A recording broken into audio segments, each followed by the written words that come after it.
¿Qué tal? Soy Oscar León, estudiante del 7º semestre de la licenciatura en Derecho en el Instituto de Investigaciones Jurídicas de la Universidad Autónoma de Chiapas. Estoy llevando la competencia Derecho de los Pueblos Indígenas y abordaré el tema Importancia que tiene la protección de los derechos de los pueblos indígenas. Empezaré diciendo, pues, que la reforma de 1917 con el gobierno del Constituyentes hicieron la reforma de ejemplar, porque abordó temas del ámbito de desarrollo social, pero lo hizo en un solo corte para todos los individuos del Estado mexicano. Ello significa que se excluyeron los pueblos originarios.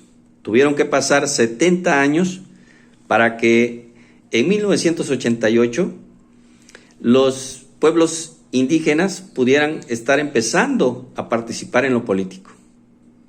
Y aquí está la transición, precisamente lo que ahora en el sistema jurídico mexicano se le llama pluralismo normativo, en donde, por un lado, el sistema jurídico mexicano ha tenido su principal fuente para transformar las reformas o hacer las reformas constitucionales a través del estudio de esos derechos de los pueblos indígenas.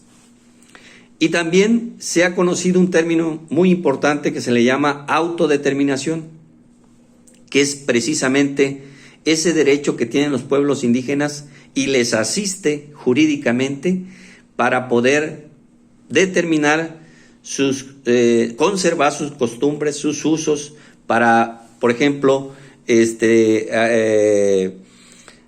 elegir sus autoridades. En la Carta de las Naciones Unidas, donde se declara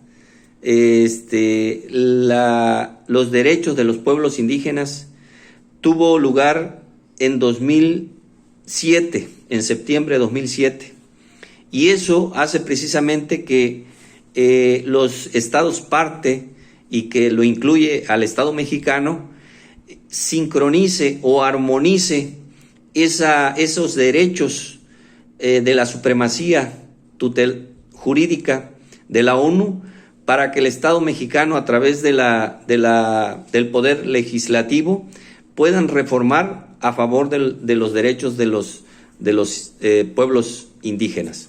Ahora bien, ¿quiénes son los sujetos de esos derechos? Primero, los individuos indígenas, los pueblos indígenas y las comunidades indígenas. Es importante mencionar que los usos y costumbres, la autodeterminación y demás consideraciones que se generen es patrimonio del Estado mexicano. Por obligación tiene que tutelarlos. Por ejemplo, en 1992 se prohíbe la discriminación motivada en los pueblos de origen indígena.